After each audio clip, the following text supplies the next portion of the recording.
Kalinga Kusum foundation तरफ अंशीदार परामर्श बैठक अनुष्ठित 7/7/2025 सोमवार दिन कलिंग कुसुम फाउंडेशन तरफ अंशीदार परामर्श बैठक अनुष्ठित हो जाइए। ए बैठकटी केन्द्रापड़ा जिला महाकालपड़ा ब्लॉक अंतर्गत विजयनगर ग्राम पंचायत सभागृह अनुष्ठित होता। विजयनगर ग्राम पंचायत सरपंच श्रीमती रूपासिनी साहू पौरोहित्य आयोजित बैठक में मुख्य अतिथि भाव दिव्य चांद शुक्ला, कलिंग कुसुम फाउंडेशन परामर्शदाता श्रीजुक्त अतीश कुमार बेहरा, सहकारी निर्देशक तुपाल प्रजापति, शुभ निरंजन, साहिल दीप्तिमयी पृष्टि, सत्य प्रकाश महांती, विजयनगर ग्राम पंचायत सभ्या श्रीमती गीतांजलि मिश्र, गहिरमथा मेराइन प्रोटेक्शन सोसाइटी सभापति श्रीजुक्त हेमंत कुमार राउत, ओडिशार अग्रणी स्वेच्छासेवी संगठन आपुआ और तांकर कर्मकर्ता और चाषी माने जोग देथिले।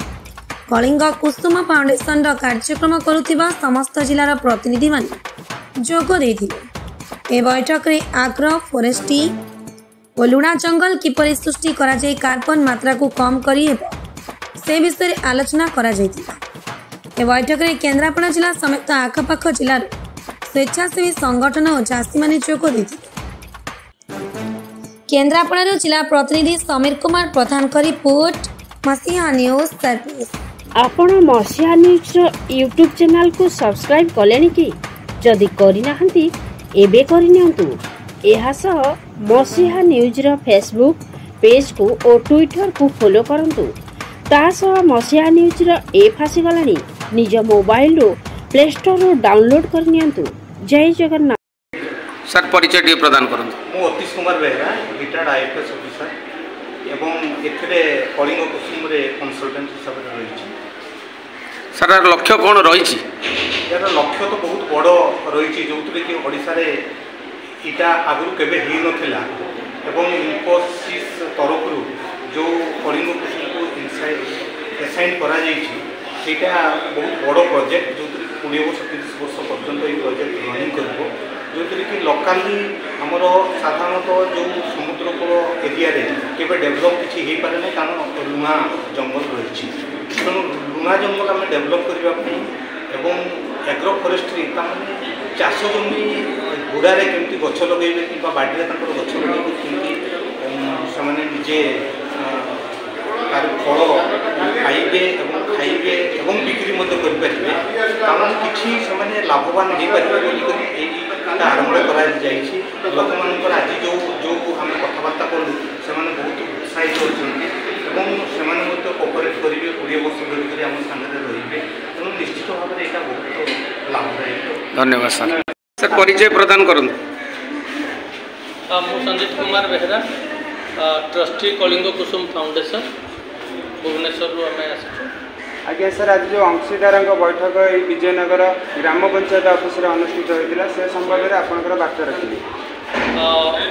स्टेक होल्डर कंसल्टेशन मीटिंग जोटा अंशीदार परामर्श बैठक ओडिया यहाँ आमर गोटे आग्रो फॉरेस्ट्री और मैंग्रोव डेवलपमेंट प्रोजेक्ट ओडिशा रे आम आरंभ करूँ जार आज यहाँ मीटिंग एम 5000 हेक्टर 28 लाख गछ लगेबू से 4500 हेक्टर 18 लाख फल एवं जंगल गछ लगे 500 हेक्टर रे आमर लगे मैंग्रोव्स। सर आपंकर जो वार्ता रही Kalinga Kusum foundation empowerment through education and enterprise आमर उपकूलवर्ती एरिया होती कौन कौन एंटरप्राइज करने योजना जमी धरतु आम तरडीपाल आम टार्गेट रखीचु पाखापाखि 500 एकर जमी आम फल बगीचा करवा जेहेतु टिके से आपंकर समुद्र कूल दूर तो सेठी जदि 500 एकर आम एस्टाब्लीश करुचु से 3 वर्ष 4 वर्ष पर फल आसो फल आसला से फल को लेकिन प्रोसेसिंग मार्केटिंग सो ए बहुत लोग एंगेज हो पारे और चाषी भाई मैंने जो मैंने से फल बगीचार जत्न नौते से एथुरु उपकार पाई पारे केते दिन लक्ष्य रही कार्यक्रम केते दिन धरी चालू रही आमे गछ लगेबार शेष तारीख धार्य रखिछु डिसेंबर 31 तारीख सर आपन तरडीपाल एक सीओई सेंटर अच्छी से COE centre capacity building training दि जाए चाषी मानक से कैपेसिटी बिल्डिंग ट्रेनिंग नेला घरे जाई रहती और फलक हुए ना यही प्रोजेक्ट